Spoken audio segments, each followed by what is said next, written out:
Good morning. Just ignore this contraption here. Just act like it's not there. Just block it out. The hour of convening has arrived. I'm going to slow this up so you can finish eating your Girl Scout cookie. The hour of convening has arrived and the Senate will come to order. It's my honor to recognize the distinguished. Wearing red today. I want to be safe. Rules Chairman. Good morning, Mr. President, and thank you so much. John wants me in a picture. Thank you so much for your leadership in this great state we have the honor to serve. Today is Groundhog Day, and here General Beauregard Lee came out and said that we're going to see spring around the corner. Now, Punxsutawney Phil in Pennsylvania at Gobbler's Knob has come out and said there are going to be 6 more weeks of winter. So we have a conflict and a debate. So we'll see what happens. Also, one more reason why we live in Georgia. Indeed, indeed. And we have great people we serve with here to work for the people of Georgia. Another moment in time, in 1932, Al Capone was sent to prison in Atlanta, the federal prison. I don't think a lot of people knew that. And also, I don't have anything else to say. But the journal's been read and found to be correct, Mr. President. You said plenty. Is there objection to dispensing with the reading of the journal? The chair hears none, and the reading of the journal is dispensed with. Is there objection to the confirmation of the journal? The chair hears none, and the journal is confirmed. All senators who have bills and resolutions, please bring them up to the secretary's desk at this time.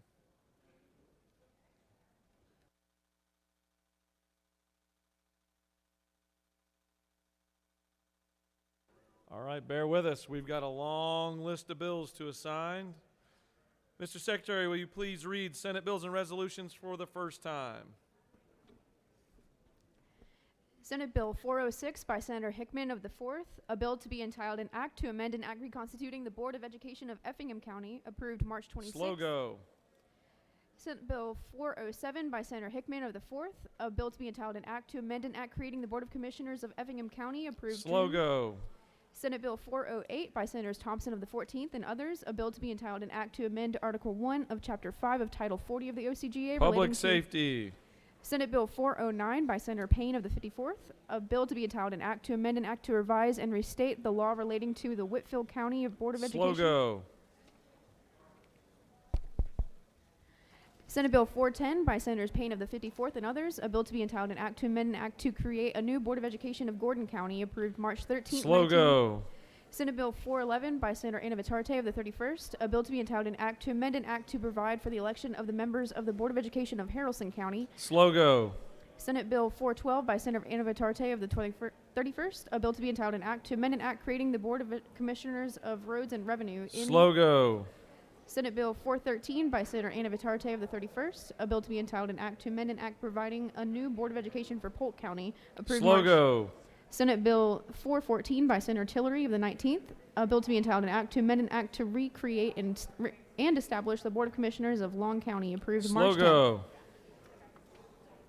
Senate Bill 415 by Senator Tillery of the 19th, a bill to be entitled an act to amend an act providing for the election of the Board of Education of Long County, approved March 23rd. Slow go. Senate Bill 416 by Senator Tillery of the 19th, a bill to be entitled an act to amend an act reconstituting the Board of Commissioners of Telfair County. Slow go. Senate Bill 417 by Senator Harper of the 7th, a bill to be entitled an act to amend an act creating the Board of Education of Berrien County, approved. Slow go. Senate Bill 418 by Senator Harper of the 7th, a bill to be entitled an act to amend an act creating the Board of Commissioners of Roads and Revenues of Berrien County, approved Slow September. go.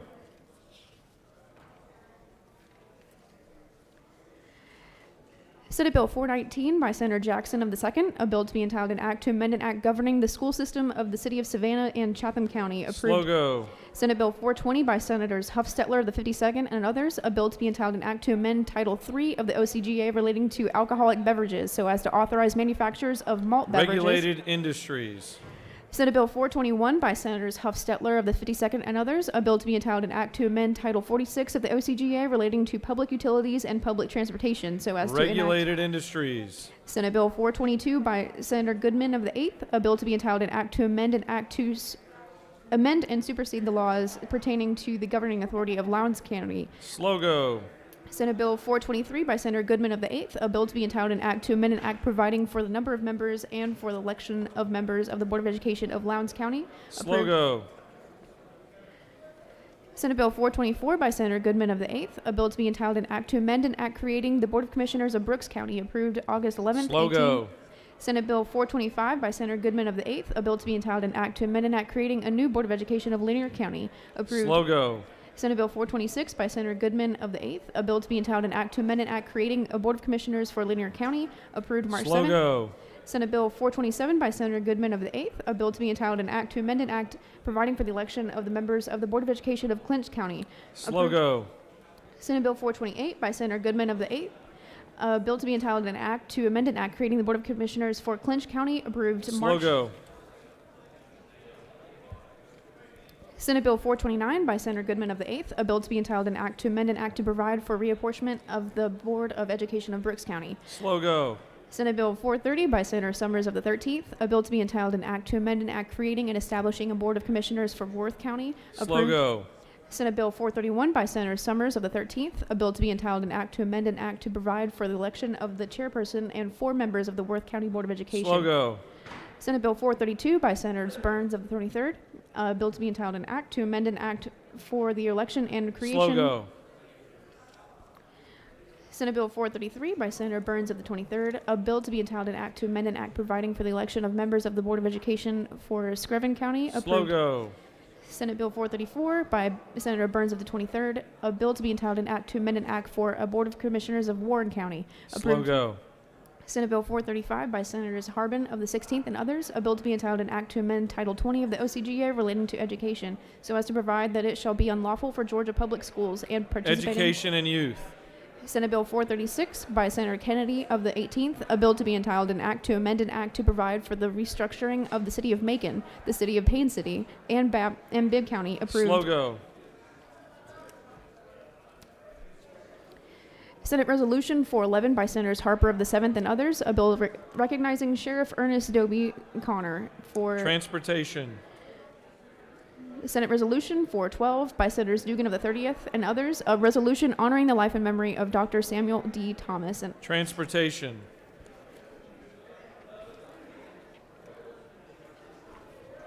Senate Resolution 428 by Senators Parent of the 42nd and others, a resolution creating the Senate Food Delivery App Study Committee and for other purposes. Rules. That completes the order, Mr. President. Well done. Mr. Secretary, first reading of bills and resolutions from the House, please. For what purpose does the senator from the 56 rise? Thank you, Mr. President. I ask unanimous consent that Senate Rule 3-1.2 be suspended to allow for the first reading and referral of a Senate bill. Mr. Secretary, can you please read the caption? Senate Bill number 437, a bill by Senator Albers of the 56 and others, a bill to be entitled an act to amend an act creating the Board of Commissioners of Fulton County, approved December 3rd, 1880, as amended, particularly by an act approved March 29th, 1973, so as to provide that future elections for the office of County Commissioner shall be nonpartisan elections, to provide for continuation and for other purposes. That completes the order, Mr. President. Senator from the 56th has asked for unanimous consent for the Senate to suspend rule for first reading and referral of a Senate bill. Is there objection? The chair hears none, and it's assigned to slow go.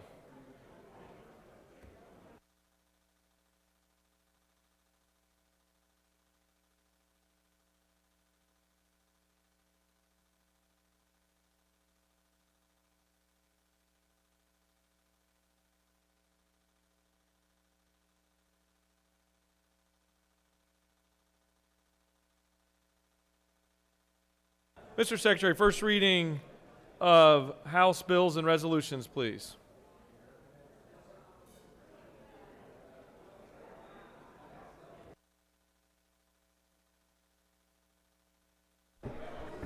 House Bill 385 by Representatives Blackman of the 146th and others, a bill to be entitled an act to amend Article 7 of Chapter 3 of Title 47 of the Official Code of Retirement. Georgia House Bill 624 by Representatives Taylor of the 173rd and others. A bill to be entitled an act to amend Code Section 15-6-2 of the OCGA relating to the number of judges of superior courts. Judiciary. House Bill 841 by Representatives Dollar of the 45th and others. A bill to be entitled an act to incorporate the city of East Cobb to provide a charter to provide Slogo General. House Bill 980 by Representatives Green of the 151st. A bill to be entitled an act to amend an act reconstituting the Board of Education of Early County. Approved. Slogo. House Bill 981 by Representatives Anderson of the 10th and others. A bill to be entitled an act to authorize the city of Cornelia, Georgia to exercise all the redevelopment and other powers. Slogo. House Bill 982 by Representative Green of the 151st. A bill to be entitled an act to amend an act entitled an act to provide education districts for the Calhoun County Board of Education. Approved. Slogo. House Bill 983 by Representative Campbell of the 171st. A bill to be entitled an act to amend an act providing for a Board of Commissioners of Mitchell County, approved February 20th, 18. Slogo. House Bill 985 by Representative Williams of the 168th and others. A bill to be entitled an act to amend an act creating the Board of Commissioners for Liberty County, approved March 12, 19. Slogo. House Bill 986 by Representative Collins of the 68th and others. A bill to be entitled an act to amend an act relating to the Board of Education School Superintendent of Carroll County School. Slogo. House Bill 987 by Representative Buckner of the 137th and others. A bill to be entitled an act to amend an act reconstituting the Meriwether County Board of Education, approved March 28th. Slogo. House Bill 988 by Representative Gullett of the 19th and others. A bill to be entitled an act to provide a homestead exemption from Paulding County ad valorem taxes for county purposes. Slogo. House Bill 989 by Representative Smith of the 18th and others. A bill to be entitled an act to amend an act to provide for the election of the members of the Board of Education of Haralson County. Slogo. House Bill 990 by Representative Williams of the 145th. A bill to be entitled an act to amend an act creating the Board of Commissioners of Baldwin County. Slogo.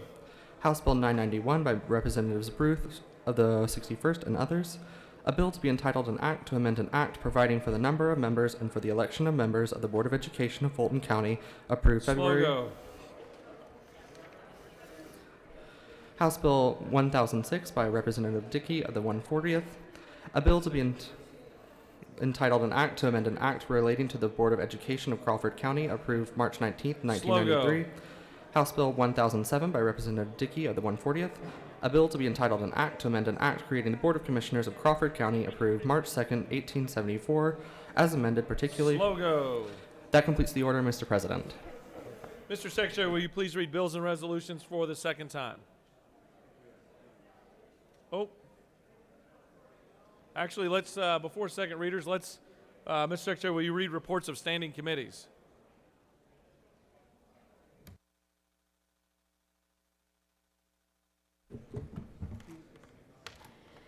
Mr. President, the Senate Committee on Agriculture and Consumer Affairs has had under consideration the following legislation and has instructed me to report the same back to the Senate with the following recommendation.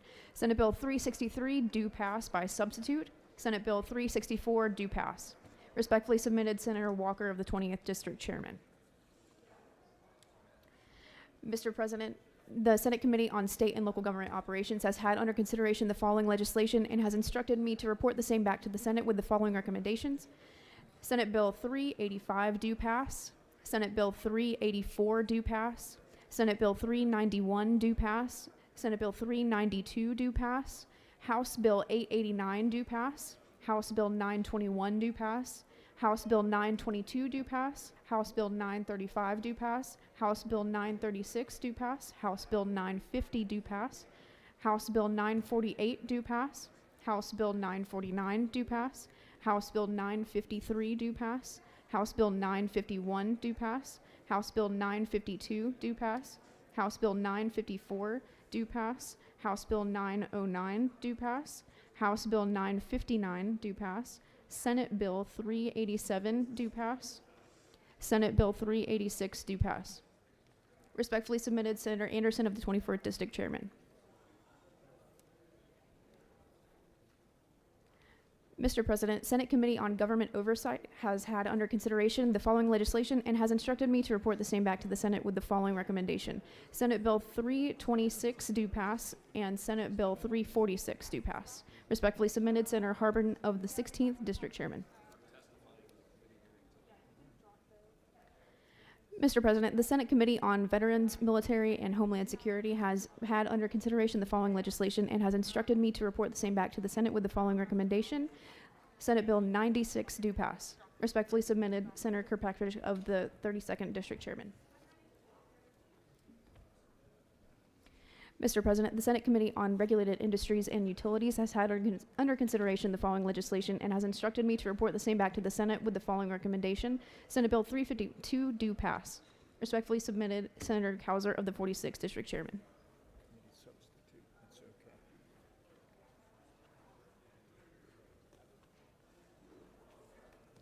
Mr. President, the Senate Committee on Public Safety has had under consideration the following legislation and has instructed me to report the same back to the Senate with the following recommendation. Senate Bill 259 do pass.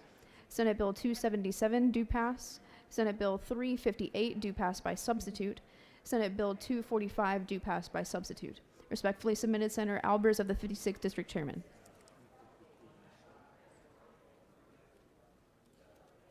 Mr. President, the Senate Committee on Judiciary has had under the consideration the following legislation and has instructed me to report the same back to the Senate with the following recommendation. Senate Bill 257 do pass by substitute. Senate Bill 319 do pass. Respectfully submitted, Senator Strickland of the 17th District Chairman. Mr. President, the Senate Committee on Insurance and Labor has had under consideration the following legislation and has instructed me to report the same back to the Senate with the following recommendation. Senate Bill 342 do pass by substitute, and Senate Bill 341 do pass by substitute. Respectfully submitted, Senator Burke of the 11th District Chairman.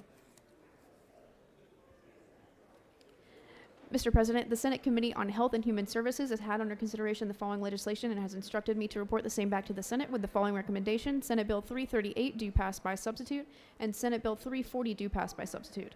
Respectfully submitted, Senator Watson of the 1st District Chairman. That completes the order, Mr. President. Mr. Secretary, will you now read bills and resolutions for the second time?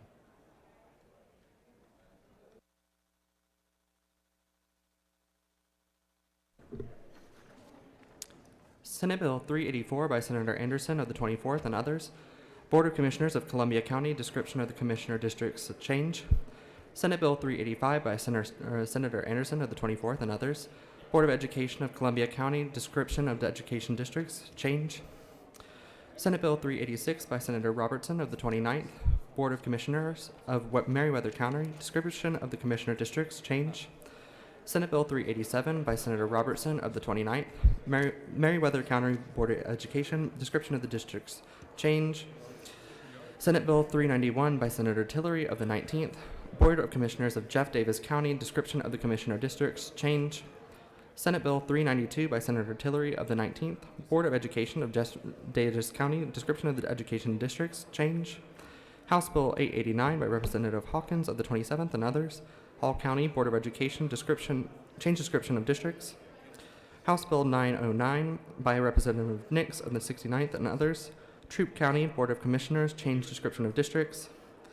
House Bill 921 by Representative Alexander of the 66th and others. Douglas County Board of Commissioners, change description of districts. House Bill 922 by Representative Alexander of the 66th and others. Douglas County Board of Education, provide new district boundaries. House Bill 935 by Representative Hill of the 3rd and others. Catoosa County Office of Commissioner, change description of districts. House Bill 936 by Representative Hill of the 3rd and others. Catoosa County Board of Education, change description of districts. House Bill 948 by Representative Rhodes of the 120th and others. Wilkes County Board of Education, change description of districts. House Bill 949 by Representative Rhodes of the 120th. Oglethorpe County Board of Commissioners, revive districts of members. House Bill 950 by Representative Rhodes of the 120th. Oglethorpe County Board of Education, provide new district boundaries. House Bill 951 by Representative Leverett of the 33rd. Elbert County Board of Commissioners, change description of districts. House Bill 952 by Representative Leverett of the 33rd. Elbert County Board of Education, change description of districts. House Bill 953 by Representative Leverett of the 33rd. Lincoln County Board of Commissioners, change description of districts. House Bill 954 by Representative Leffert of the 33rd, Lincoln County Board of Education, change description of districts. House Bill 959 by Representative Smith of the 133rd and others, Harris County Board of Commissioners, change description of districts. That completes the order, Mr. President. I'd like to take a moment to recognize former Senator Cecil Staten, who's in the chambers with us right now. Thanks for being with us.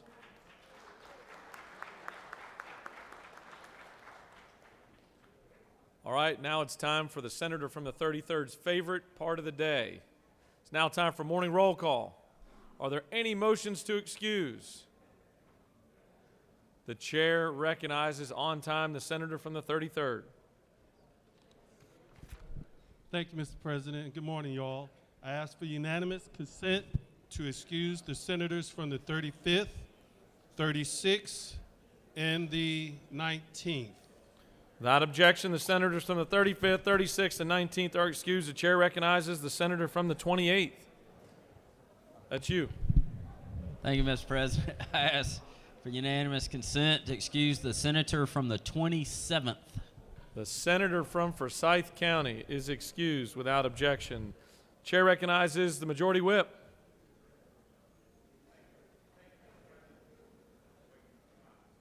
Hold on. There you go. Good morning. I'd Good like morning. to ask for unanimous consent to excuse the senator from the 49th for business close to the beach. Without objection, the senator from the 49th is excused. Chair recognizes the senator from the 2nd. Thank you, Mr. President. I ask for unanimous consent to excuse the senator from the 22nd. Without objection, the senator from the 22nd is excused. I see no additional motions to excuse. The secretary will call the roll. Senators, signify your presence by voting the yea switch. The secretary will unlock the machine.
All right, it's now time for our morning devotional.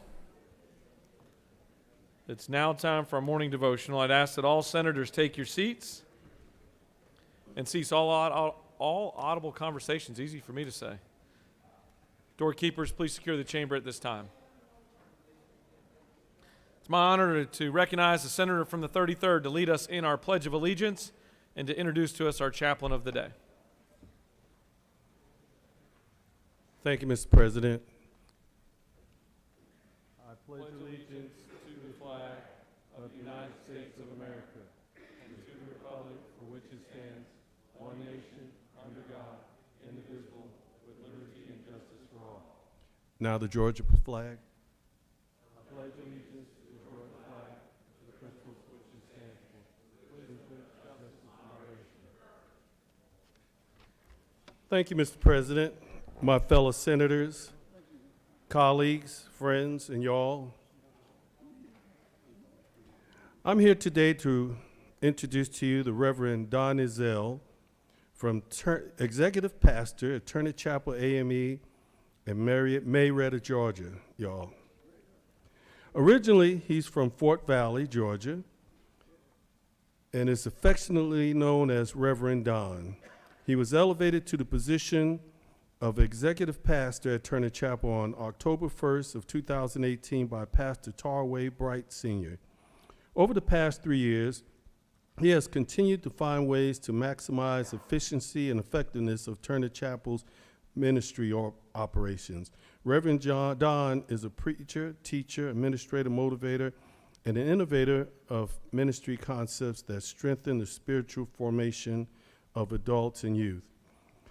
Reverend Don spent 11 years as the leader of Turner Chapel's youth ministry, formerly known as The Village, where he strove to ensure that youth ministry reached youth in a manner that spoke to the person as a whole.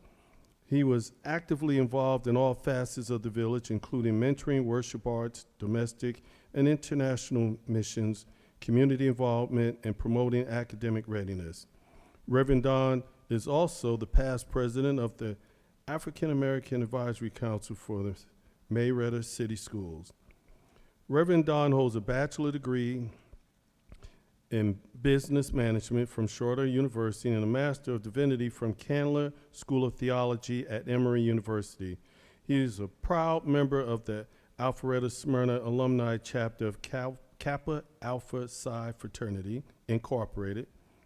Reverend Don's most prized accomplishments include his loving family, his wife Crystal of 28 years, his children Alexis and Antonio Jr., known as Ashley, and grandpa of granddaughter Aria and new grandson Ralpha. You know, that was a mouthful, wasn't it?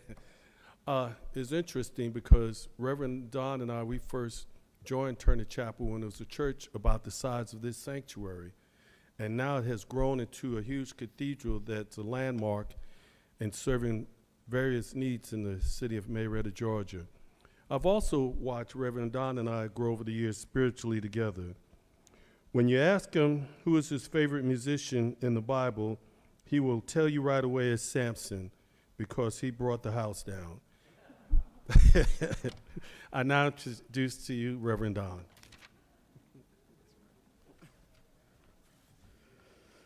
Good morning.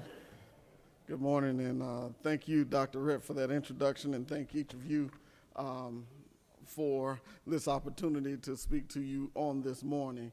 Now, I would like to share quickly, I had the pleasure of doing my Master of Divinity at Candler School of Theology, where I studied under the Reverend Dr. Teresa Fry Brown for preaching, and one of the things that she would stress to us was timeliness. So, I'm not going to be before you long. How many times you heard that? In the Bible, we have this scripture from Philippians chapter 2, verses 1 through 4. It says, if there is any encouragement in Christ, any consolation from love, any sharing in the Spirit, any compassion and sympathy, make my joy complete. Be of the same mind, having the same love. Be in full accord and of one mind. Do nothing from selfish ambition or conceit, but in humility regard others as better than yourselves. Let each of you look not to your own interests, but to the interests of others. This particular scripture was written to the Philippian church, as Paul is attempting to convey to the people that the ultimate example of who they are or what they should exemplify could be found in the person of Christ. He is encouraging them to share in compassion, in sympathy, in joy, and in unity of being on one accord.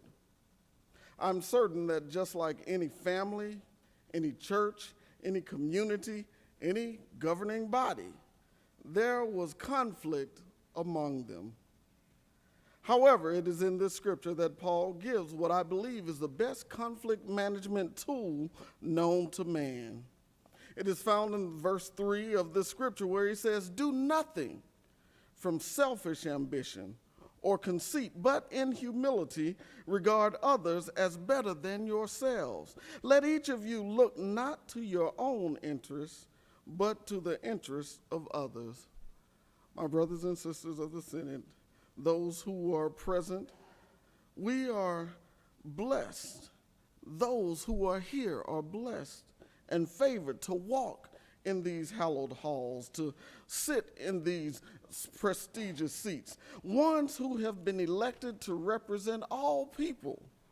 I am certain that there may be many public and private differences among you, different backgrounds, different ideologies, different constituent bases, different methods of demonstrating happiness, anger, or frustrations. I believe these differences embody the uniqueness in who we are. Nonetheless, they should also be an example of the greatness of who we can be. When conflict arises among you, and I'm pretty sure it will, when conflict arises, my plea to you is simply this: set aside your own selfish ambitions. Exercise humility by seeking the value in others. And look to the interests of others by representing all constituents and not simply the ones that voted for you. This is the example that has been set before us, an example I hope that each of you exhibit on a daily basis. As Dr. Rhett, as I know him, Senator Rhett said, I am a 1987 graduate of Peach County High School, which means I grew up in Fort Valley, Georgia, and I grew up in an era when Michael Jordan was at the height of his career. There was this Gatorade commercial in 1991 that became a ringing endorsement to his greatness.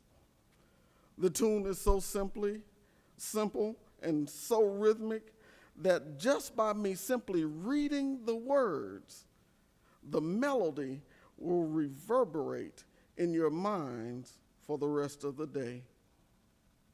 It says, sometimes I dream that he is me. You've got to see that's how I dream to be. I dream, I move. I dream, I groove like Mike. If I could be like Mike. My brothers and sisters, it is widely quoted that imitation is the greatest form of flattery. But I always say it all depends on who you are imitating.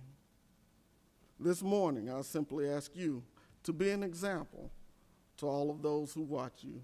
Be an example to all of those that hear your voice. Be an example to those who sit across the table from you for dinner.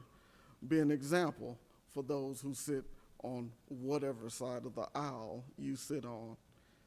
And you be that example by imitating the character of Christ. Like Christ. If I could be like Christ. Could we all stand?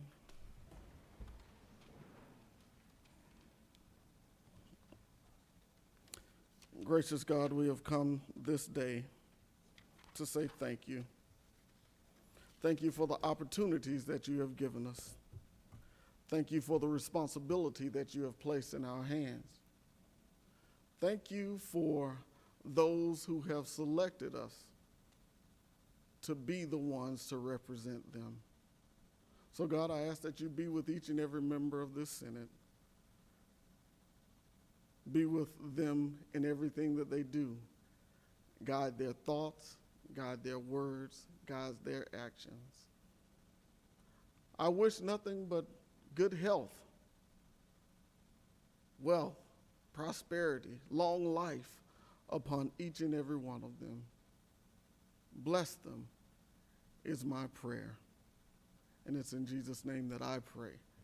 Amen, amen, and amen. Thank you, sir. Great job.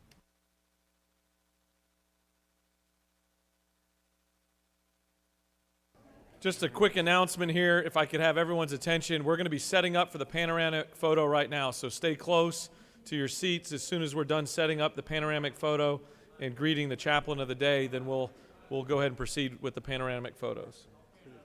If you could, in the meantime, I feel like I do this at home too. In the meantime, could you please clean off your desks and bring all your Girl Scout cookies up here to me? And we'll be ready to take the photo in just a few minutes.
Some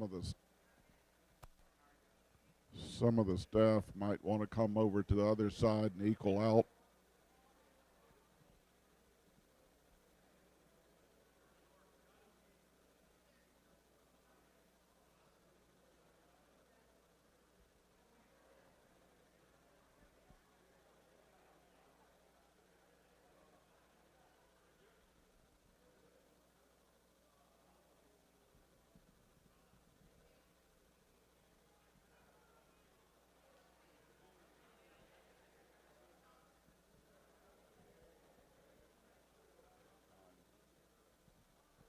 You can leave your badges on for the picture.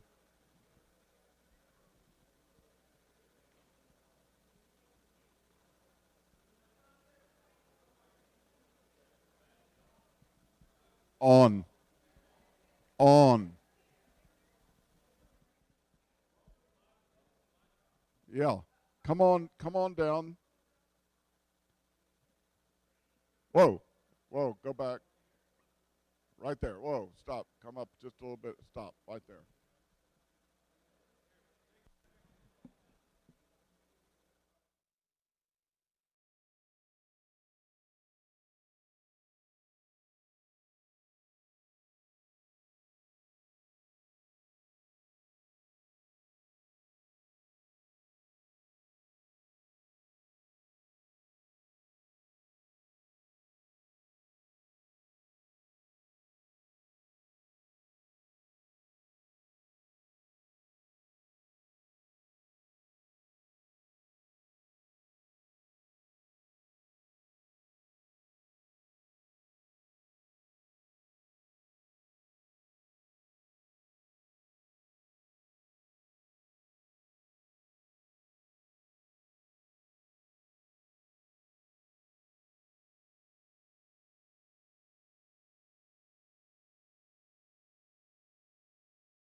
Senate will come back to order. Are there any unanimous consents? The chair sees none. Does any senator wish to rise on a point of personal privilege? The chair recognizes the senator from the 28th for a point of personal privilege.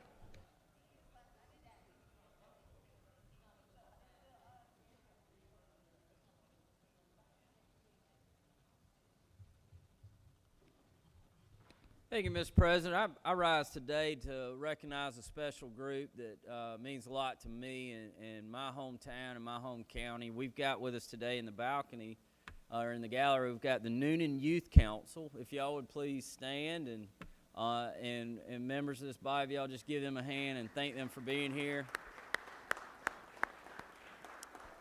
Also want to recognize with the Youth Council, Jamie Keith. Jamie's been doing this. Jamie, you can stand. Jamie's been doing this for years, bringing the Youth Council down here to get them exposed to our state government, what we do down here, and see how all the sausage is made. And we talked about that with them this morning. We're going to talk about it with them again at lunch. And also with them is Coach Kirk Stallings. Coach Kirk Stallings was the quarterback's coach when I was in high school, and his wife was our cheerleading coach, and just they're a big part of our community. Appreciate all he does. And then also sitting up with them is a Noonan High School graduate like myself. Many of y'all know him, Michael Nix. Michael's the 911 director for GEMA, and does a lot of great work for this state, a lot of emergency work during the tornado in Noonan. Michael's just the coordination that he and GEMA did down there just got us up and moving as fast as we could and got us back to the new normal, and can't thank him enough for all his work. And again, Noonan, go Cougars, and appreciate y'all being here. Chair recognizes the minority leader for a point of personal privilege.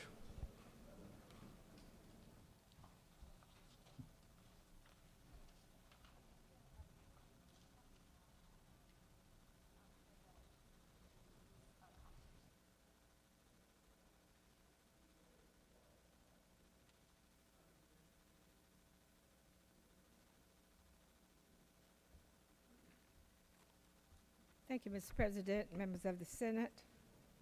Is it on? Can you all hear me?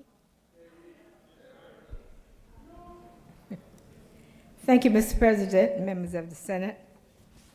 I rise this morning on a point of personal privilege on Black History Month. And my point of history is Ed Temple. Ed Temple was a women's track and field pioneer and coach. Edward Stanley Temple had been a standout athlete in his own right, shining in track, football, and basketball as a high school student in Harrisburg, Pennsylvania. In 1946, Temple moved to Nashville following Tom Harris, a coach from his hometown of Harrisburg. In 1946, Temple attended Tennessee Agricultural and Industrial College, now Tennessee State University, where he earned a bachelor's and master's degree in health and physical education. In 1950, Temple married Charlie B. Law. Their marriage lasted for 57 years until her passing in 2008. The couple had 2 children, Lloyd Bernard and Dr. Edwina R. Temple. Temple's biggest impact in athletics, however, would come as a coach, where he guided the Tennessee State University's women's track team to national prominence and Olympic success. In 1951, he took a position at the college as an associate professor of sociology and the assistant women's track coach. He became head coach that year. Temple named his team the Tiger Bells, and over the course of his 44-year career, he led 40 members of the Tiger Bells team to 23 Olympic medals, 13 of which were gold. Temple's Tiger Bells team also won an astonishing 34 national championships under his leadership. Temple coached Olympic champions Wilma Rudolph, May Fags, Wyoming Tyrus, Eddie McGuire, and Madeline Manning Mims, all of whom became Hall of Famers. In addition to his stints in 1960 and 64, Temple served as assistant U.S. Olympic track coach in 1980.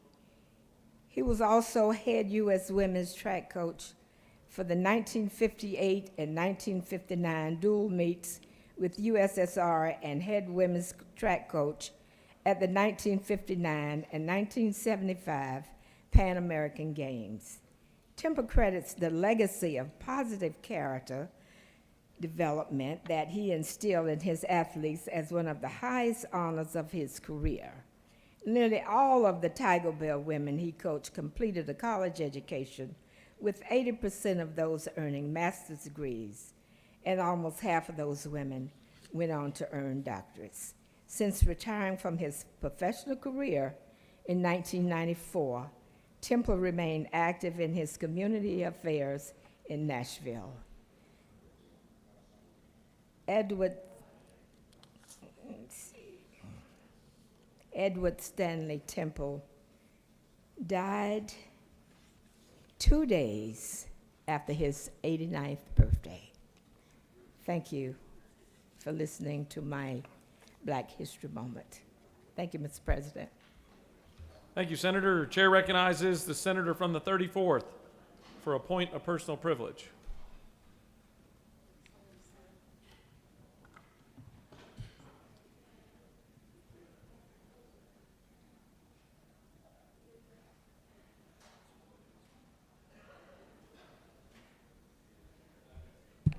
Thank you, Mr. President, members of the Senate.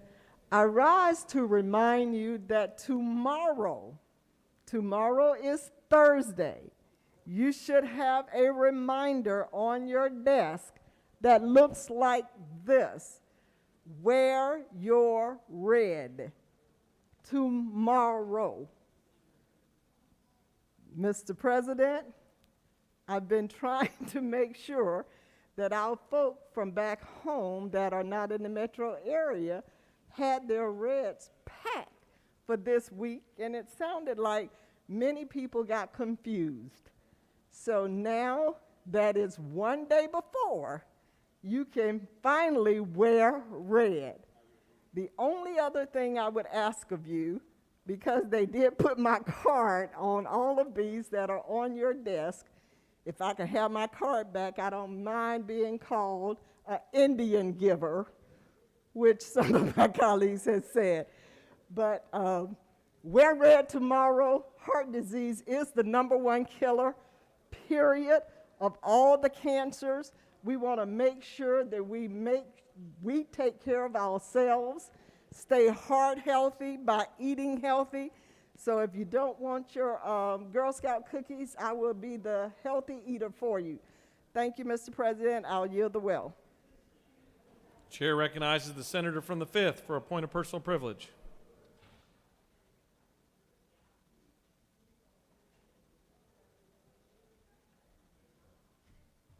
Thank you, Mr. President. My dear friends and colleagues, I'd just like to take a moment. Today is the Gwinnett Day at the Capitol. Because of the pandemic, we don't have a whole lot of folks here, but we have few folks from Gwinnett visiting here at the Capitol. They are somewhere here, leading by our Chamber President, Nick Messino, and I'd like to welcome them at the Capitol. So that's all I have to say.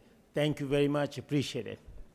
Thank you, Mr. President. Thank you, Senator. Some good folks in that crowd from Gwinnett County down here today, including Nick. Chair recognizes the senator from the 6th for a point of personal privilege.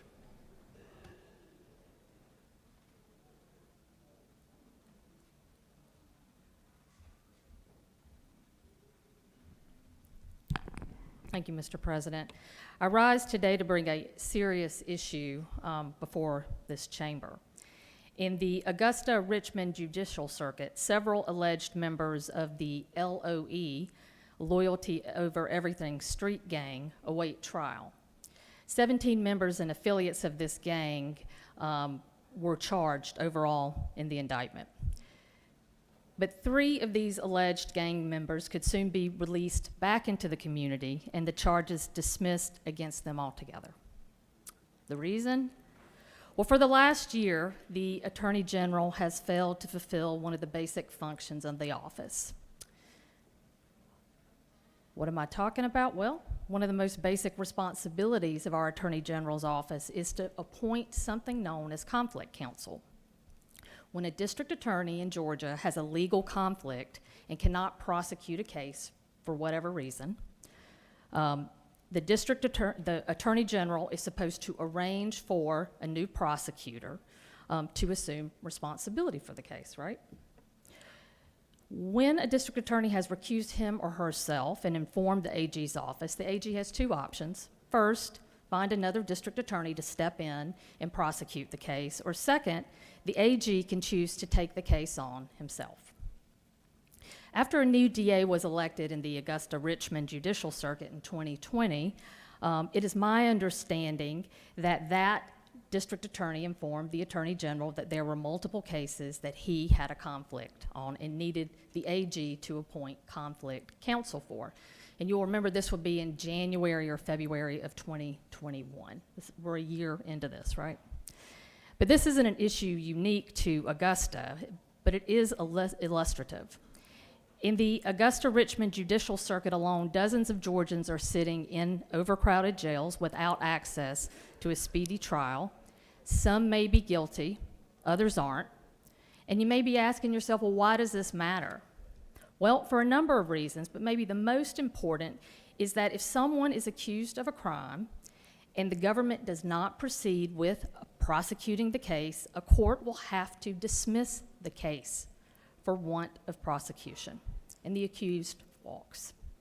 This worst case outcome is playing out right now in Augusta, where our former Senate colleague and esteemed chair of the Judiciary Committee, Judge Jesse Stone, issued a ruling just last week that if the Attorney General doesn't appoint new counsel or step in to prosecute the case within the next 60 days, then the court will have no choice but to release the 3 men who are subject to the 54-count indictment. To be clear, the AG's failure to appoint or prosecute could result in the dismissal of criminal charges and release of alleged gang members for activity ranging from street gang terrorism, convicted felons using and possessing firearms, violations of the Racketeer Influenced and Corrupt Organizations Act. We know that lack of resources isn't the problem. Georgia famously has a budget surplus. And if we need to allocate more money to the prosecuting attorney's council, then let's do it. I think it's too important not to. But in the meantime, the Attorney General has 60 days to act. 60 days to act. And so I'm publicly calling on the AG to appoint conflict counsel or take on the case himself. Otherwise, defendants accused of horrific crimes will go free. I yield the well. Chair recognizes the senator from the 42nd for a point of personal privilege.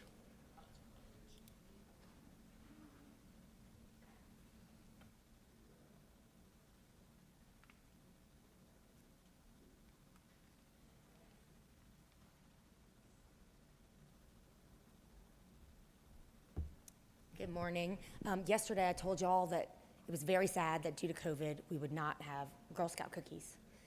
Luckily, I was wrong, and there was just a miscommunication, and so today everyone should have Girl Scout cookies on their desks, and I just wanted to say thank you to the Girl Scouts for keeping us happy and in good spirits with, and also for all the hard work they do selling these things. I've had so many little girls come to my door and send communications, and it's just really neat to see these 8 and 9 and 10-year-olds go out and sort of learn business skills by selling Girl Scout cookies. So since I was wrong yesterday, I wanted to correct the record and say thank you to our Girl Scouts.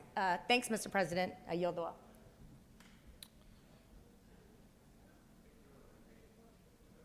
I don't have any cookies. Anyone who has a box of Samoas that they're not going to eat, they doesn't gain favor. It just, helps the process a little bit. You have a consent calendar of privileged resolutions before you. Does any senator wish to remove a resolution from the consent calendar? The chair sees none. Is there objection or adoption of the resolutions on the consent calendar? The chair hears none, and the resolutions on the consent calendar are adopted. Are there any motions to withdraw and commit? We're going to now move on to the rules calendar. We're going to move on to the rules calendar.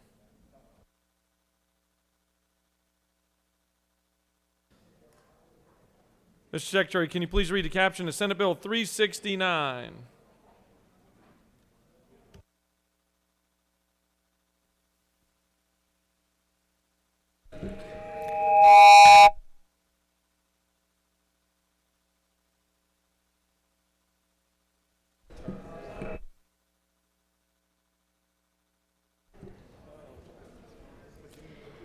Senate Bill number 369, a bill by Senator Dixon of the 45th and others, a bill to be entitled an act to amend an act relating to education districts for the election of members of the Board of Education of Gwinnett County, approved April 7th, 1972, as amended so as to provide that future elections for members of the Board of Education shall be nonpartisan and for other purposes.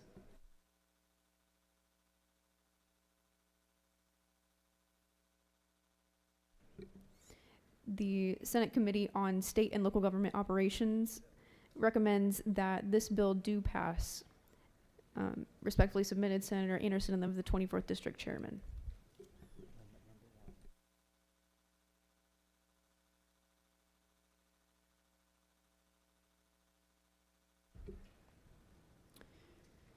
Amendment number 1 by Senator Merritt of the 9th and others, offering the following amendment to amend Senate Bill 369 by inserting after nonpartisan on line 4 the following to provide for a referendum, effective dates, and automatic repeal. By inserting after line 18 the following.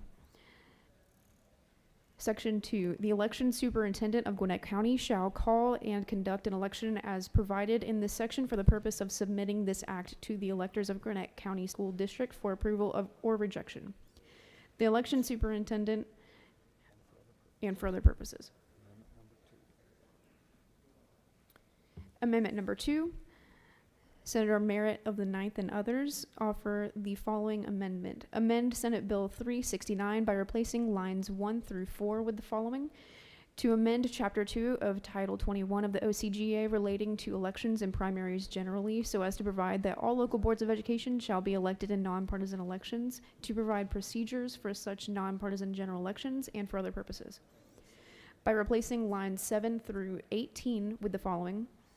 Chapter 2 of Title 21 of the OCGA relating to elections and primaries generally is amended by revising Code Section 21-139 relating to nonpartisan elections authorized and conduct as follows.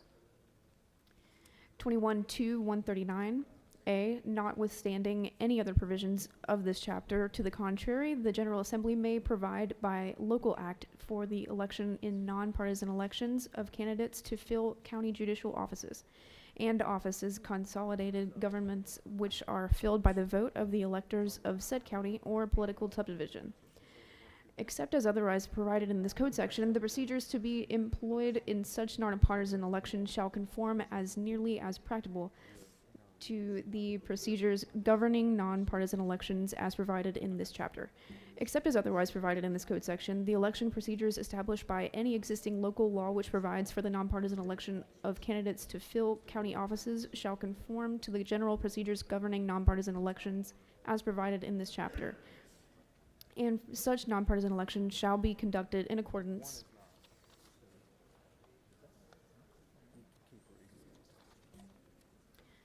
with applicable provisions of this chapter, notwithstanding the provisions of any existing local law. For those offices for which General Assembly, pursuant to this code section provided by local act for election in nonpartisan primaries and elections, such offices shall no longer require nonpartisan primaries. Such officers shall be elected in nonpartisan elections held and conducted in conjunction with the general primary in even-numbered years in accordance with this chapter without a prior nonpartisan primary. This code section shall apply to all nonpartisan elections for members of consolidated governments. All nonpartisan elections for members of consolidated governments shall be governed by the provisions of this code section and shall be considered county elections and not municipal elections for the purposes of this code section. Nonpartisan elections for municipal offices shall be conducted on the dates provided in the municipal charter and for other purposes.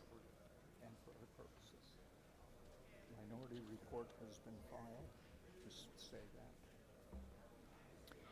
that. A minority report has been filed. That completes the order, Mr. President.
Sorry for that delay. We'll come back to order. The chair recognizes the senator from the 45th to present Senate Bill 369 and to speak to the amendments since they've been read.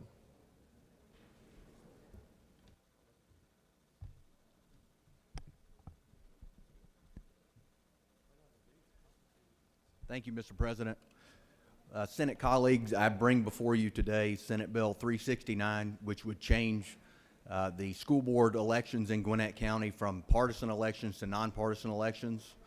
As a father of 3 children in the public school system, I understand firsthand the role of education plays in sculpting the next generation of leaders.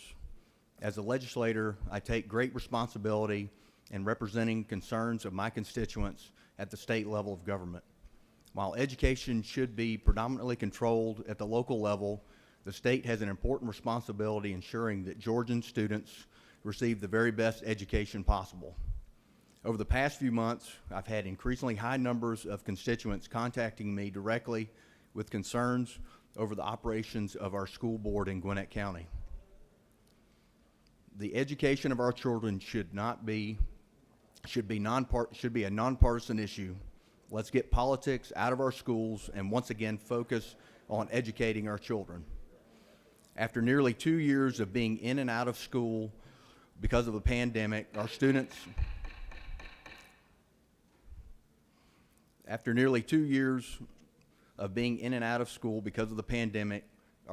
need officials focused on closing the education gap. The focus should be ensuring that students catch up from post-COVID shutdowns of schools where students were forced to be taught digitally. I care about nonpartisan school board because students should be the focus and not partisan politics. The bottom line is partisanship should have no place on our school board and in our schools. The students and their education should be the only priority. We need to remove party from the equation and ensure that everyone feels respected and heard.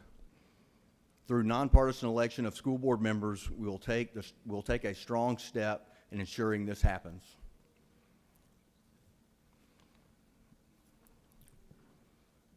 And it's also my understanding there have been 4 amendments dropped, and I am opposed to these amendments.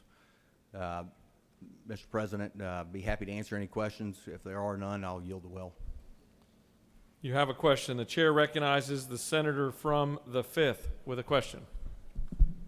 Senator, you have a question? Yes.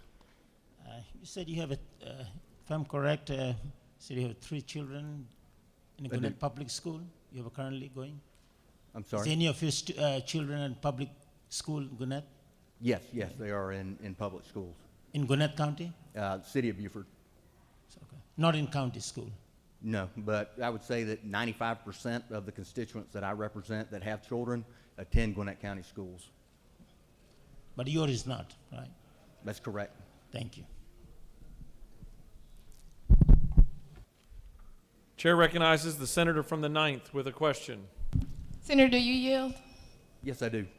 Have Senate Bill 369, did you go through or discuss this with the Gwinnett delegation at all? Yes, I have. Since November, we've had quite a few discussions. Also have had several discussions with the former chairman of our school board, who was actually in favor of going nonpartisan. The only reservation he had is he wanted the election to be in November versus May, which we couldn't do that based on state law. Do you continue to yield? Yes. The former chairman that you speak of, Everton Blair, is no longer the chairman, and he is running for a state seat, a higher state seat. So I would question, would it look political for him at this point to make that type of decision?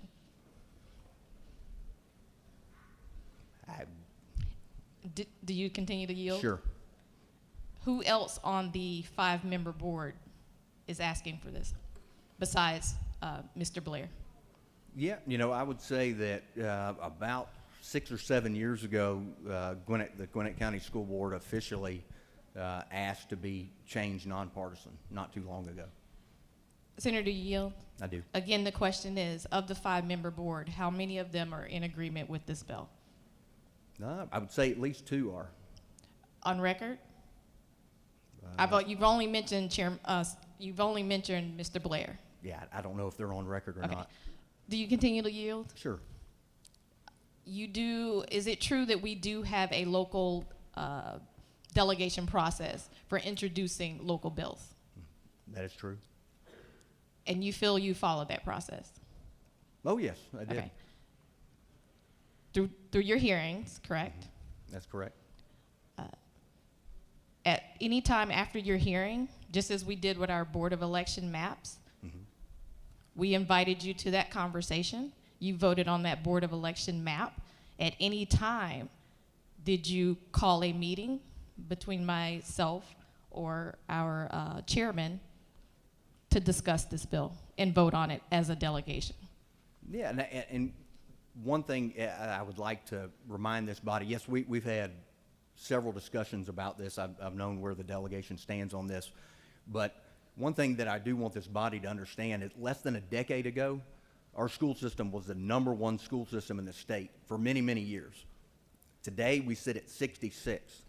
18 months ago, we were at 32nd. I mean, we're falling off a cliff. This is a major issue in Gwinnett County that needs to be handled now. And we need partisan politics, which is seeped into our school board and our school system, taken out so we can protect the children, so officials can focus on educating our kids in Gwinnett. Senator, that's the bottom line. Senator, do you yield? Yeah, one more so question. Are you suggesting that we get rid of our local delegation process just to get bills through for partisan reasons? Should everyone here in this chamber just abandon their local delegation? I've adhered to the Senate rules in the process of carrying this bill forward. But you never came to the delegation with this bill. I adhere to the Senate rules to bring this bill forward. Chair recognizes the senator from the 31st for a question. Thank you, Mr. President. Senator Yield. Yes, I do. Is it not true that when we had public meetings in Gwinnett County to allow the public to testify, that at that time, on the record, the official chairman of the Gwinnett County School Board said in public that they supported your bill? That is true. Thank you, Mr. Senator. Do you continue to yield? Yes, sir, Mr. President. Chair recognizes the senator from the 41st with a question. Senator, do you yield? Yes, ma'am. Is it true that you said that you believe that partisan politics should be taken out of our local school boards? That's correct. Is it also true that you said you do not support either of the amendments that are being offered today? That is true. So can you help me understand why you believe that only Gwinnett County should have nonpartisan school boards, but the rest of Georgia can be free to do as they please? Yeah, no, that's a great question, Senator. So I was appointed to a special study committee on nonpartisan schools statewide. We had a condensed time frame. We had about a month between special session and when we convened in January. We had two committee meetings. I also spoke to elected officials throughout the state and education professionals during that time. And simply put, there are some districts that are in favor of it and some that aren't. And that goes for both sides of the aisle. So I think that while I would support going nonpartisan statewide, I think that process needs some more vetting, and we've got some real serious issues, which I just alluded to in Gwinnett County, that need to be handled now. One further question, if you would yield. Yes, ma'am. How do you understand us turning the Gwinnett County School Board into a nonpartisan board? How do you foresee that changing the way that Gwinnett schools are run, such that we would no longer be ranked number 32 in the state? We're ranked 66 out of 180. 66. It would take partisan politics off of our school board. And like I said, once again, it would turn the focus on the students and their education and trying to make up that education gap which we're faced with because of the pandemic. One further question. So are you suggesting that our current school board is not focused on taking care of Gwinnett County school children and making sure that our children have the education gap closed? Is that what you're saying? I'm saying that there's some real issues with our school board and they need to be addressed, and taking partisanship out of the equation will take us one step towards that. You have no more questions. Thank you, Mr. President. I yield the well. The chair recognizes the senator from the 9th to present both amendments number 1 and 2.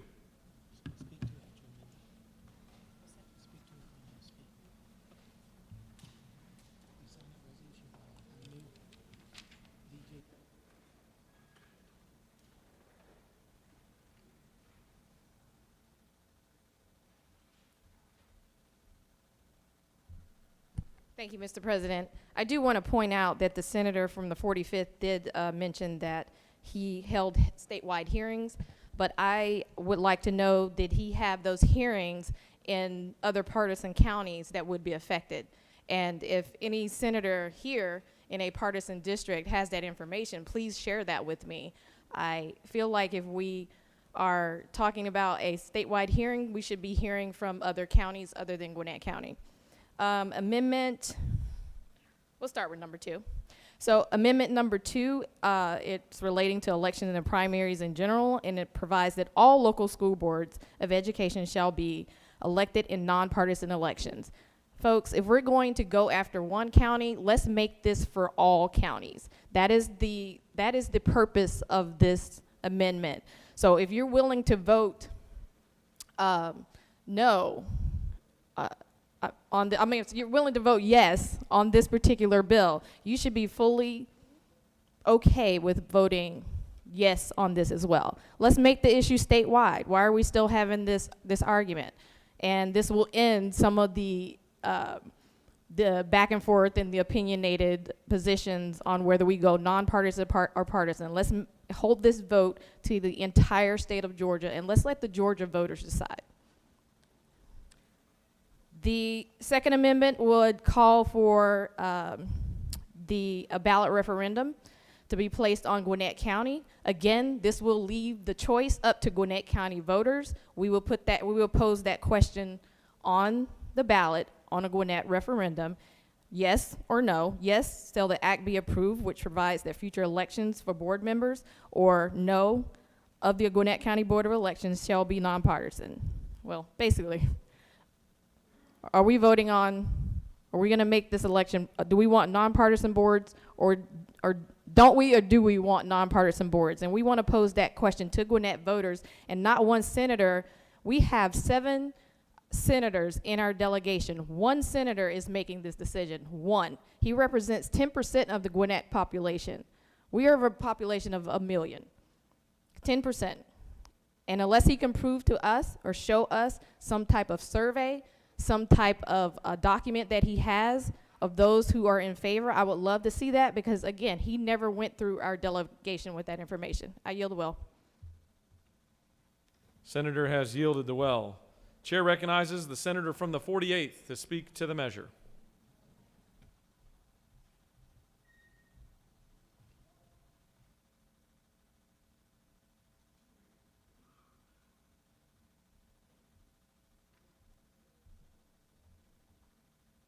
Thank you, Mr. President. First, I'm going to refer everyone to the minority report that was filed. So, the Senate Gwinnett delegation has 7 members in total. I stand here on behalf of the other 6 members of this delegation in opposition to SB 369. So let me be clear about one thing personally first. I respect and enjoy working with the senator from the 45th. As a voter and as a parent with kids in the public school system, I actually don't have an issue with the idea of a nonpartisan school board. I think it's a reasonable idea that deserves discussion and input from the people that we represent. However, local legislation is not just about what I personally want. It's not about what just the author of the bill wants. It's not about what the senator from the 5th or the 9th or the 41st or the 40th wants personally. It's about representing what the majority of voters in our county have asked us to do, and bringing forward legislation that has a majority of our county legislation's support. So the reason I stand against this bill is because SB 369 did not pass through the delegation, nor has it been widely supported by the residents of Gwinnett. So first, let's talk about the process. SB 369 was never brought to the Gwinnett delegation for a vote before being assigned to committee as a general bill. And I assure you that if the author of the bill had brought the bill to the full delegation, to all 7 of us, we would have been happy to discuss it with him. We may have even been happy to vote in favor of it advancing. Again, I personally am not against the idea of nonpartisan school boards, and I represent another county, Fulton County, which has a nonpartisan board of education. But the county delegation was bypassed in advancing this bill, which means that by design, the bill did not have the majority support of the delegation representing the entirety of the county affected. So it's really difficult to argue for advancing local legislation that is opposed by the entirety of the local delegation, apart from the author of the bill. Second thing, public support. In committee meeting, I asked whether a majority of voters in Gwinnett want a nonpartisan Board of Education. Now, I'm not talking about the residents who just reached out to the author of the bill or the residents who just live in one district. I'm talking about residents in the whole of Gwinnett, which has nearly 1 million residents, all of whom would be affected by this legislation. They deserve to be heard, and we should make sure we're representing what they want. Luckily, we actually have a wealth of information that answers this question. So first, there was actually a question on the Republican 2020 primary ballot that asked exactly this question, and I quote, this was the question on the ballot. Should candidates for Board of Education be required to declare their political party? It's on the 2020 Republican primary ballot. An overwhelming majority, more than 71%, of Republican voters in Gwinnett in 2020 answered yes, meaning they were in favor of keeping school boards partisan. Right. I repeat, 71% of Republican voters in Gwinnett voted against the idea of the proposed bill we are currently debating. Okay? Even more recently, the Gwinnett Board of Education sent out a survey for parents, which was ahead of the local redistricting process. From this survey, overwhelmingly, the responses to the Board of Education from actual families in the school system across the county was that they wanted minimal change and that there was no majority interest in radically changing the Board of Education election process. So, if there is not a majority of the Gwinnett delegation that wants this bill, and there is not a majority of Gwinnett families who want this bill, then why would we pass it? Finally, let's talk about effect. If the Board of Education elections are changed to nonpartisan, the elections would have to be held during the May 24th primary elections this year instead of during the general elections in November. This means that if we pass this bill today, the Board of Elections would have the nearly impossible task of organizing and informing voters about this new election schedule with less than 3 months to go. And we haven't even passed the final Board of Education maps yet for the county. Furthermore, we all know, as people who have run campaigns, that historically primary elections have a much lower turnout than general elections. We all know this, right? Which means that fewer Gwinnett school families would be heard in these important decisions. Again, I want to restate, I personally am not opposed to the idea of nonpartisan boards of education. I would be happy to advance this proposal if it is determined that it is indeed what the majority of Gwinnett residents want. But before we pass this legislation, we should in fact determine that this is what our voters want us to do right now. So what I would propose, and what the senator from the 9th has proposed with her amendment, is to propose a question as a referendum question on the 2022 general election ballot, put it to voters, and if this is a change that they do indeed want us to make, then we can move forward with it. Again, I really respect the senator from the 45th, and if the majority of my constituents support his legislation, I'd be happy to support it when it comes for a vote before the full Gwinnett delegation of 7 senators. We just haven't done that work yet, and decisions of this size shouldn't skip any steps in the process. So let's make sure we're accurately representing the interests of this local bill, and for now, please, I would ask you to vote no on this piece of legislation. Thank you, Mr. President. I yield the will, unless I have any questions. There are questions. All right. Chair recognizes the senator from the 4th with a question. Does Senator yield? Yes, I do. You know I have a tremendous amount of respect for you. Likewise. And I have a lot of respect for Senator Jones, and I have a lot of respect for Senator Butler. But I am highly offended by a statement on this forum. And as it says, partisan elections were fine when white Republicans, I know a lot of non-white Republicans, were winning seats.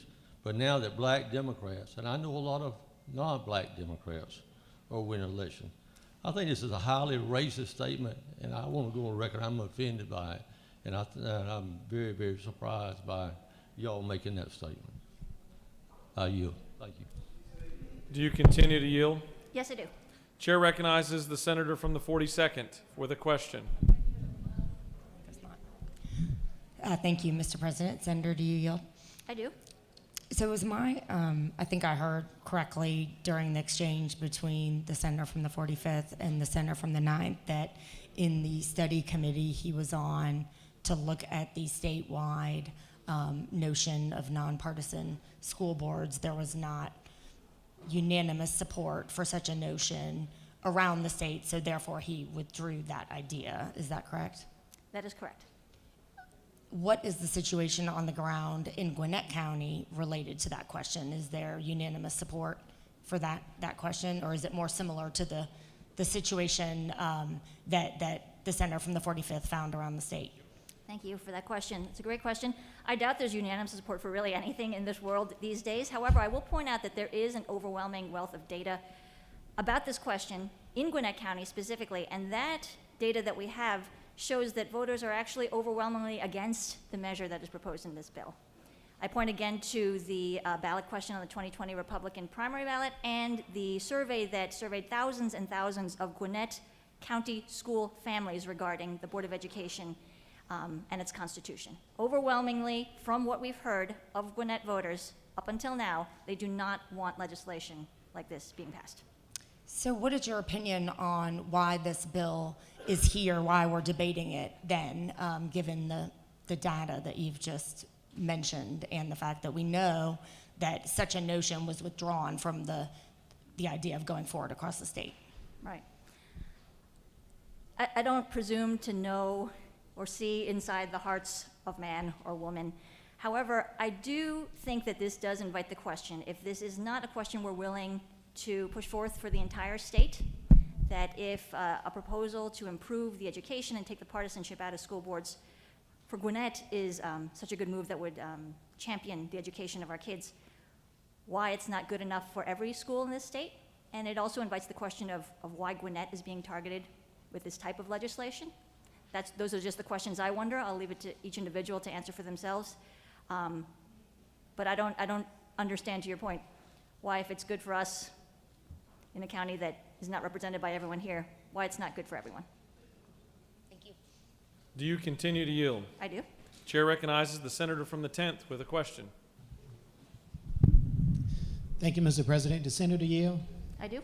Senator, let me direct your attention to an item that one of our colleagues in here mentioned that was overly racist. Isn't it true that Gwinnett County is predominantly minority today?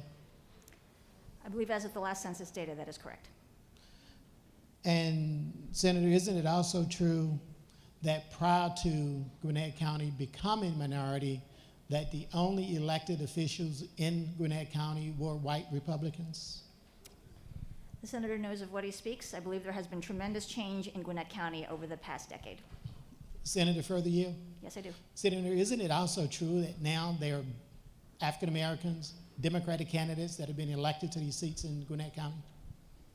The senator knows of what he speaks. There has been tremendous change also on the school board and its constitution in the past decade. So isn't his statement on this minority report simply stating a fact?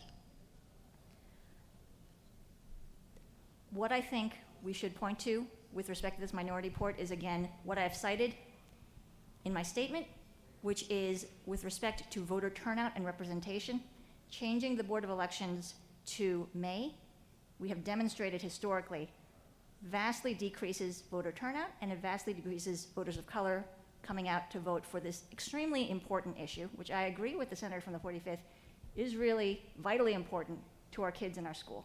So I would say that if a measure selectively decreases turnout from families of color, from voters of color that represent the majority of the county, then yes, it has a selective effect on with respect to race. Thank you, Senator. You have no more questions. Thank you. The chair recognizes the minority whip to speak to the measure.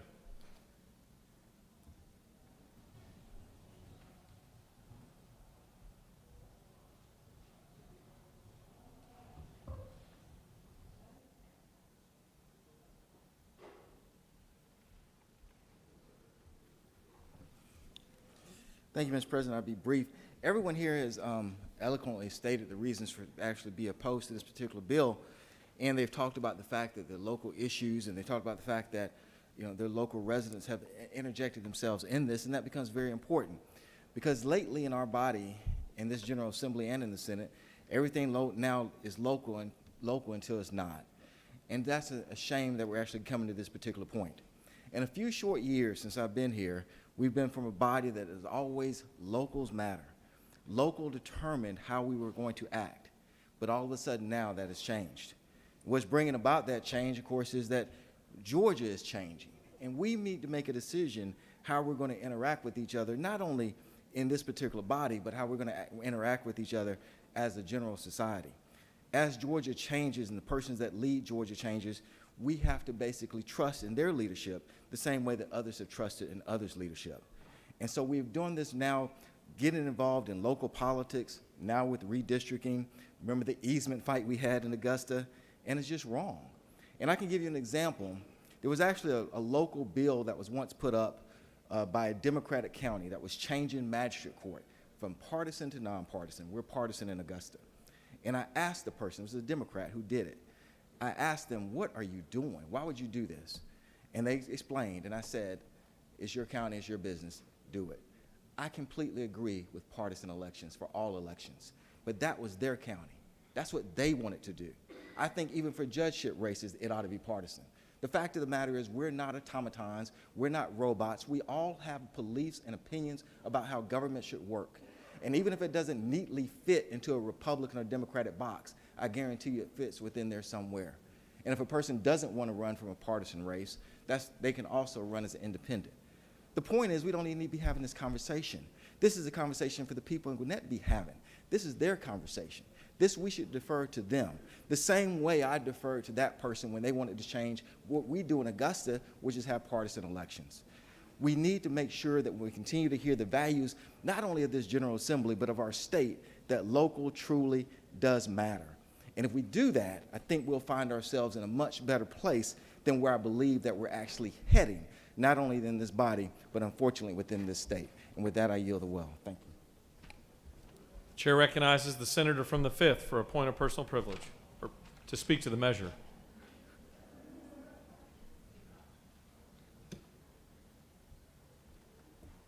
Thank you, Mr. President. It's indeed a personal privilege anyway. The privilege I feel, with due respect to my colleagues from Senate District 45th, I'm not just a legislator in Gwinnett, I'm also a parent. My son goes to Gwinnett Public School. I was in a public school day before yesterday. The day I'm not here, I drive my child to the school pretty much 5 days a week. So I know a little bit about what's going on in Gwinnett school system because my son goes to Gwinnett County School. Nobody asks me. I think I represent same amount of population my dear colleagues represent in Gwinnett County. And I hear that a lot of people calling my colleagues about the problem in school districts. Unfortunately, I don't think I hear much of it. And you know what? Gwinnett, maybe 61 or 32, whatever you want to say, but we have one of the best school systems, not only in Gwinnett, not only in Georgia, but in the country. And I believe it. Not because I'm just biased because I live in Gwinnett. One of the reasons Gwinnett school system is good because people like me, people look like me, and that's the fact. We value education more than a lot of folks in this country. You might not believe that, but that's true. I personally believe in education.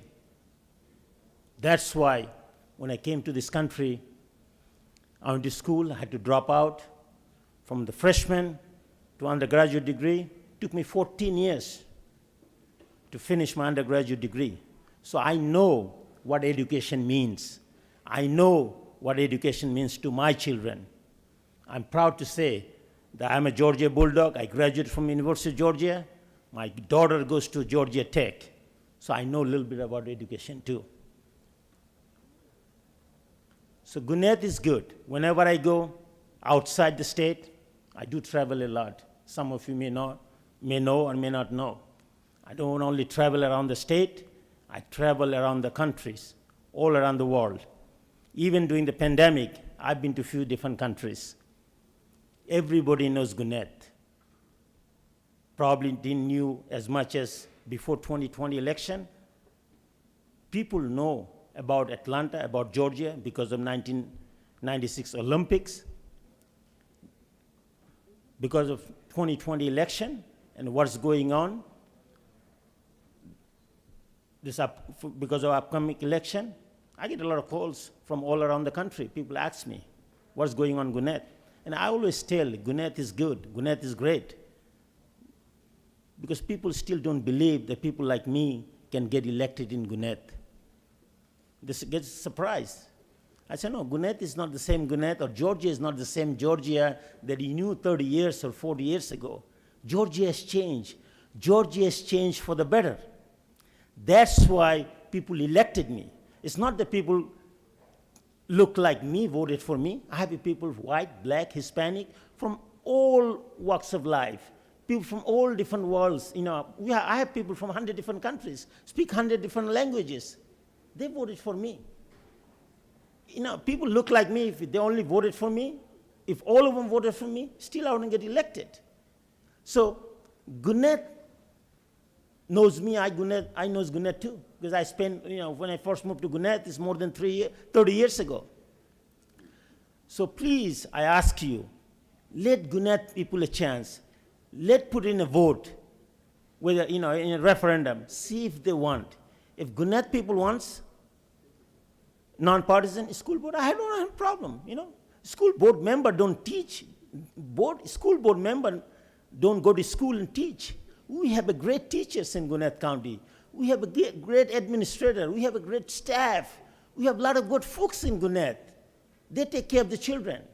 So this is kind of slap in the face to Gwinnett residents that they don't have the opportunity just because they voted us. We're going to make a decision for them.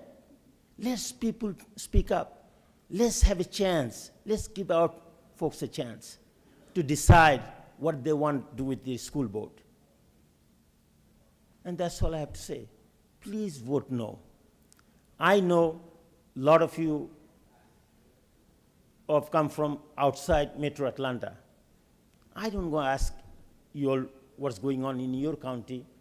I'm kind of a little offended that, you know, you all signed up, some of you all signed up on this bill, do not even live in Gwinnett County. I don't know how, when is the last time you even came to Gwinnett County, you know? It's like sad, you know. I had a couple of bills, you know. I had one bill, Norcross bill. We wanted a referendum a couple of years ago. And as a local delegation, we asked to put that, you know, for referendum, let people decide. And you all didn't even give me a chance. Didn't give a chance to my folks in Norcross when they wanted to annex a little bit of area. All of our delegation, we are for it. And one single senator opposed it, and we couldn't even vote. Now we come back 2 years from now on, it's the same thing.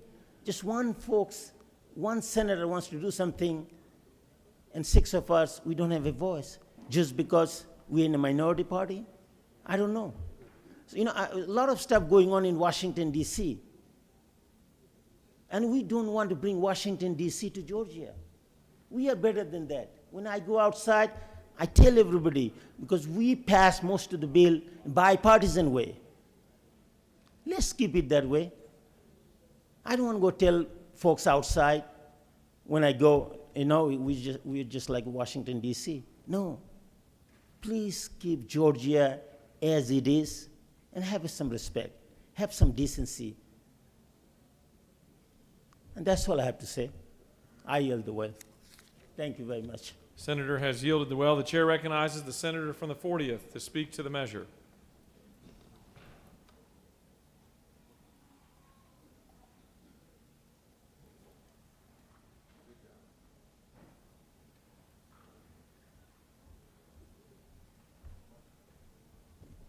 Thank you, Mr. President, members of the Senate. I have the pleasure twice a morning now to provide my 22-year-old son a ride to school because he's now going to Georgia State University.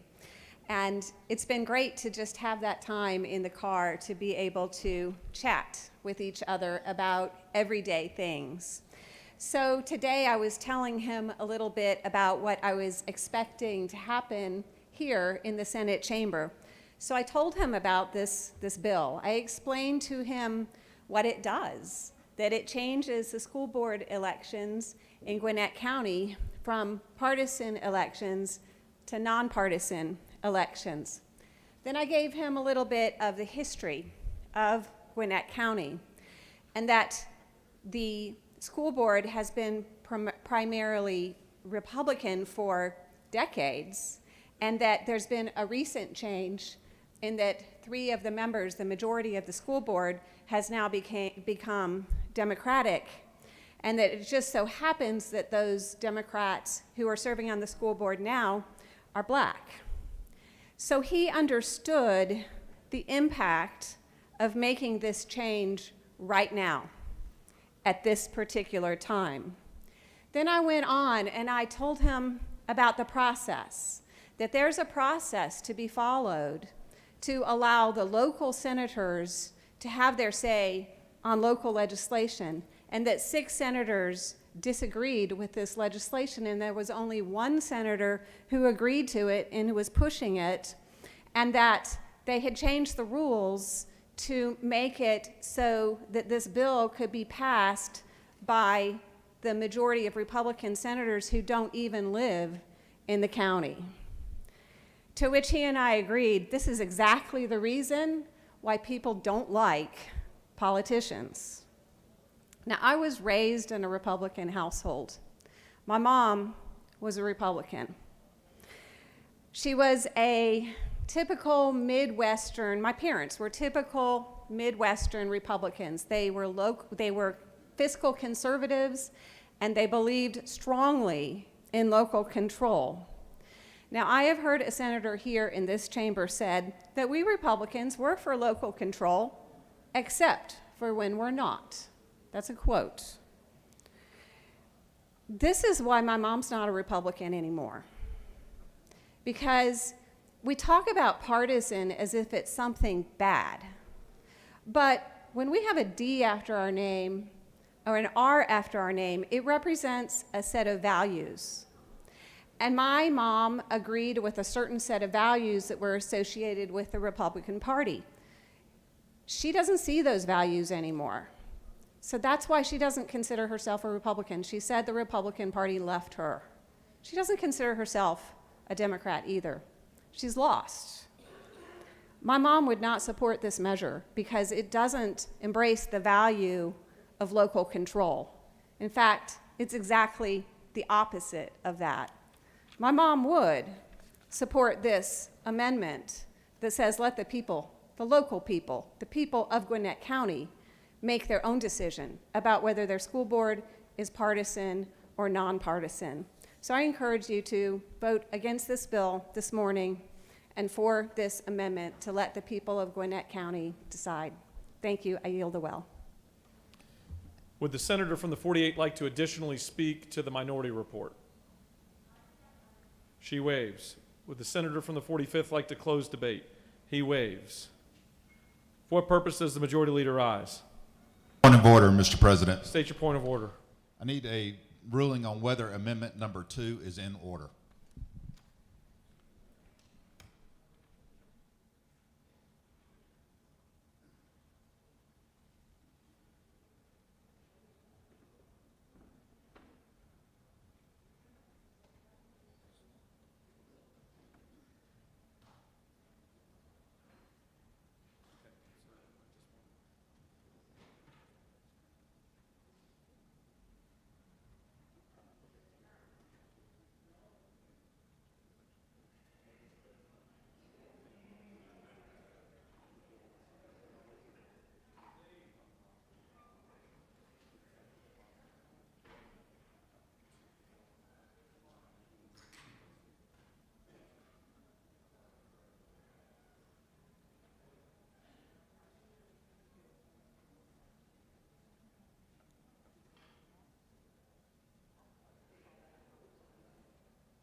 Okay, the chair is prepared to rule from the point of order that amendment number 2 was out of order, and it is the chair's opinion that it is out of order.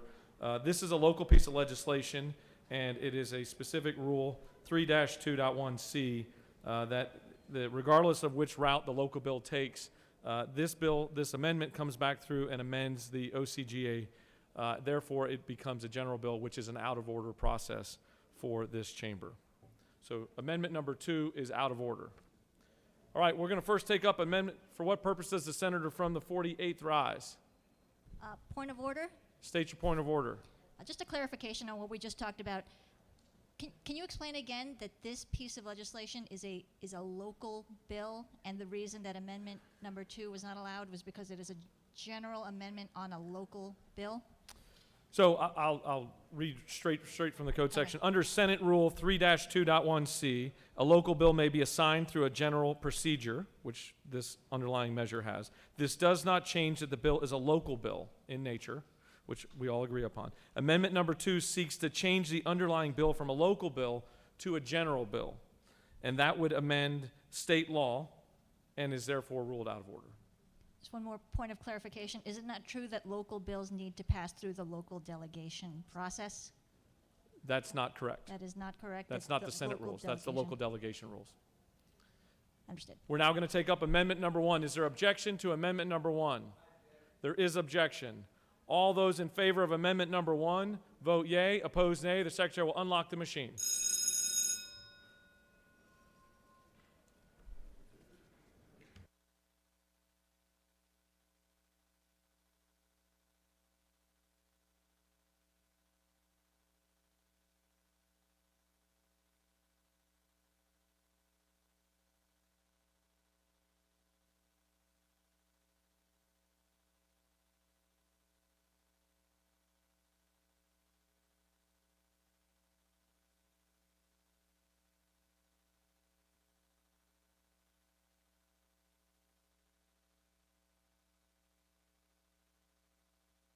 For what purpose does the senator from the 41st rise? Parliamentary inquiry. State your inquiry. Isn't it true that a yes vote is a vote to let the people vote on their own bill for their own county? That's for each and every member to determine on their own.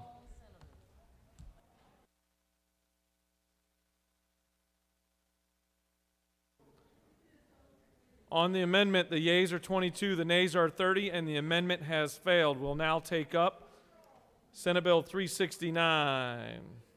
Is there objection to agree in the report of the committee which is favorable to the passage of the bill? The chair hears none. The report of the committee is agreed to. Is there objection to the main question being ordered?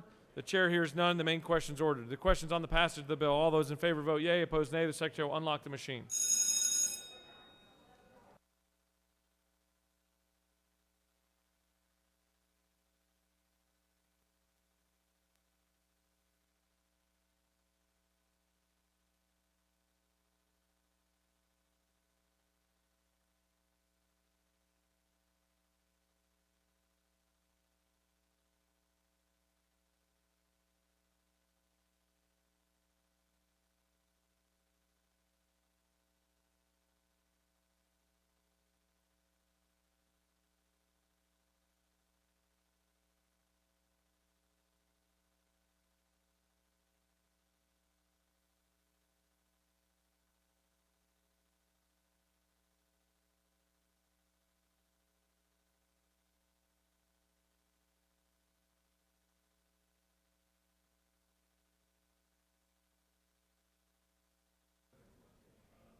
On the passage of the bill, the yeas are 32, the nays are 21. This bill, having received the requisite constitutional majority, is therefore passed. Chair recognizes the majority leader for a motion. Mr. President, I move that the Senate stand adjourned until 10 a.m. on Thursday, 3 February 2022. Mr. Secretary, can you please read your announcements? The Retirement Committee will meet in room 310 of the CLOB at 2 p.m. today. The Finance Committee will meet in room 450 at 3 p.m. today, and all other committee meetings have been canceled for today. That completes the order, Mr. President. The chair recognizes the distinguished senator from Perry, Georgia, for an announcement.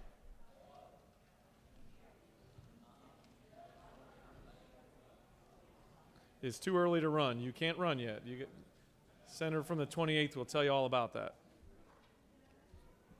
So on behalf of the University of Georgia College of Agriculture and Environmental Science, I want to invite you all to a legislative reception this evening from 4:30 to 6 in the Blue Room at the Freight Depot. I hope to see you there. Thank you. The chair recognizes the senator from the 35th from her desk for an announcement. Thank you very much, Mr. President. Tomorrow, in room 307 of the CLOB, we will celebrate Rosa Parks Day at the Capitol.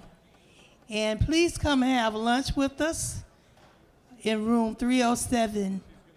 We'd love to have you, and we're celebrating, what's his name, Levert? What's the man's first name? The singer is going to be there. Gerald Levert. Eddie, okay. Okay. Eddie Levert is going to be there to greet all of you as well. And he's been working with the Rosa Parks family, and they are going to bring a museum here in Georgia. So please come and join us tomorrow. Thank you very much. Chair recognizes the senator from the 53rd for an announcement. You sure? Yeah. You love the spotlight. It's open for you. Come tell us something. Okay. Chair recognizes the senator from the 8th for an announcement. Oh, thank you, Mr. President. I just wanted to invite everyone tonight at 5 o'clock to the depot for the Lowndes County Bird Supper. We're actually excited and able to have that again. Folks back home have been hunting birds for a long time to get this thing put together, so we look forward to seeing everybody. For what purpose does the senator from the 9th rise? Mr. President, I ask that we reconsider Senate Bill 369. Just as a point of understanding, you're serving notice that you would like to reconsider Senate Bill 369, and the appropriate time would be before the journal is read tomorrow to take up that motion. Correct. Great, thank you. It's so acknowledged. All right, the majority leader has moved that the Senate stand adjourned until Thursday, February 3rd, 2022 at 10 a.m. All those in favor of the motion signify by saying aye. Opposed, no? The ayes consistently have it. Senate stands adjourned.